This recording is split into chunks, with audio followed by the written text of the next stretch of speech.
স্বপ্ন কি তবে সত্যি হতে চলেছে? আবারও ফুটবল বিশ্ব দেখতে যাচ্ছে মেসি, নেইমার ও লুইস সুয়ারেজকে একসাথে অভিন্ন জার্সিতে মাঠ মাতাতে। বার্সেলোনার সেই পুরনো স্মৃতি আরও একবার ফিরে আসতে পারে ভক্তদের সামনে। ক্যারিয়ারের শেষ বেলায় যা হবে নতুন ইতিহাস। কবে এবং কিভাবে তিন তারকা পুনরায় এক হতে পারেন এবং সেই সম্ভাবনা নিয়ে বাকিটা থাকছে রিপোর্টে। ডান দিকে লিওনেল মেসি, বাম দিকে নেইমার জুনিয়র এবং ঠিক মাঝামাঝি পজিশনে লুইস সুয়ারেজ। একসময় এভাবেই সাজানো হতো স্প্যানিশ ক্লাব বার্সেলোনার আক্রমণ ভাগ। দুনিয়ার অন্যতম সেরা আক্রমণত্রয়ী ধরা হতো এই তিনজনের জুটিকে।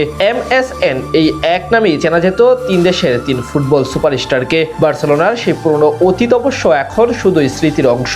এখন তারা তিনজনই আছেন কেরিয়ারের একেবারে গোধূলি সময়ে, কিন্তু ভক্তদের জন্য এর মাঝে আসতে যাচ্ছে নতুন এক সুখবর।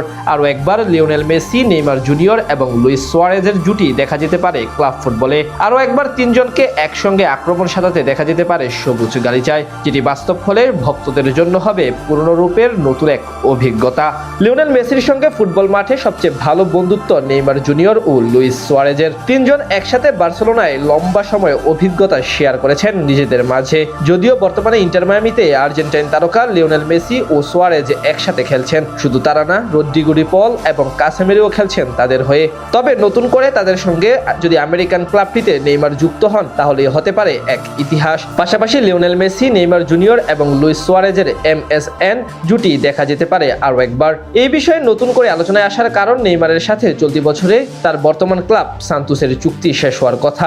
স্প্যানিশ সংবাদ মাধ্যম মার্কার এক প্রতিবেদনে বলা হয়েছে, সান্তোসের সঙ্গে নেইমারের বর্তমান চুক্তির মেয়াদ শেষ হলে তাকে দলে নেওয়ার কথা বিবেচনা করতে পারে ইন্টার মায়ামি। আগামী 31 ডিসেম্বর পর্যন্ত সান্তোসের সঙ্গে চুক্তি রয়েছে ব্রাজিলিয়ান তারকার। নতুন চুক্তি না হলে জানুয়ারি থেকে তিনি অন্য ক্লাবে বিনামূল্যে যোগ দিতে পারবেন। তবে নেইমার ও ইন্টার মায়ামির মধ্যে এখনো কোনো আনুষ্ঠানিক আলোচনা বা চুক্তি হয়নি। এমনকি দুই পক্ষের মাঝে যোগাযোগেরও নিশ্চিত খবর পাওয়া যায়নি। নেইমারের ভবিষ্যৎ নিয়ে অনিশ্চয়তাই মূলত মায়ামিতে মেসি, সুয়ারেজ, নেইমার পুনর্মিলনের গুঞ্জন বাড়িয়েছে। সম্প্রতি নিজের ভবিষ্যৎ নিয়ে নেইমার জানান, ডিসেম্বর পর্যন্ত সান্তোসের সঙ্গে চুক্তি রয়েছে। তার চুক্তির মেয়াদ পূরণ করে ক্লাবটির প্রতি সম্মান দেখাতে চান তিনি। এরপর থাকবেন নাকি চলে যাবেন, এমনকি ফুটবল চালিয়ে যাবেন কিনা সেটিও পরে সিদ্ধান্ত নেবেন। এদিকে নেইমার যদি সান্তোস ছেড়ে দেন, তাহলে তার প্রতি আগ্রহ দেখাতে পারে ইন্টার মায়ামি, এমনটাই দাবি করছে একাধিক ফুটবল মিডিয়া।